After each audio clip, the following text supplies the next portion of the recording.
ట్రాఫిక్లో 2 ఇచ్చినా 3 ఇచ్చినా 2 ఇచ్చినా మనం 2 ఇస్తాం యాక్చువల్ అన్నమాట. మనం అంటే దాని ప్రకారం మనం 2 ఇయ్యాలి. 2 ఎర్తింగ్ 2 బాడీ.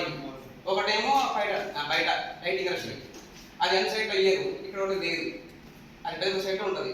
లైటింగ్ రష్ అంటే ఏం తెలుసా? లైటింగ్ రష్ అంటే నీకు వర్షం పిడుగులు పడతాయి కదా, ఆ పిడుగులు మన పడేటప్పుడు ఆ లైటింగ్ రష్ ఐటీ పెట్టినమాట డైరెక్ట్ దానిపైన పడింది. ఈ వేరే ఎక్విప్మెంట్ డ్యామేజ్ అవ్వదు. అసలు మామూలుగా అన్నమాట నష్టం అనమాట. ఎక్విప్మెంట్లు 5 ఉంటాయి, ఇక్కడ 4 ఉన్నాయి.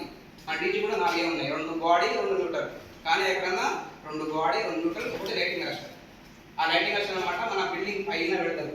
దానికి ఒక అన్నమాట డెడ్ లెక్క ఉంటుంది, స్తంభం లెక్క. అది కాపర్ పైప్తో ఉంటుంది. అది అక్కడ నుంచి ఏదైనా పిడుగు ఎక్కడన్నా ఒక 100 కిలోమీటర్ దూరంలో పిడుగు పడినా కానీ దాన్ని అన్నమాట మనం సక్ చేసుకొని మన బిల్డింగ్ సరౌండ్లో ఉన్న ఏ ఎక్విప్మెంట్కి అటు పక్క రాలేకుండా చేస్తుంది. దాని నుంచి దీనికి ఎర్తింగ్ ఇస్తుంది. అది అదొకటి లైటింగ్ రష్. 2 బాడీ ఎత్తు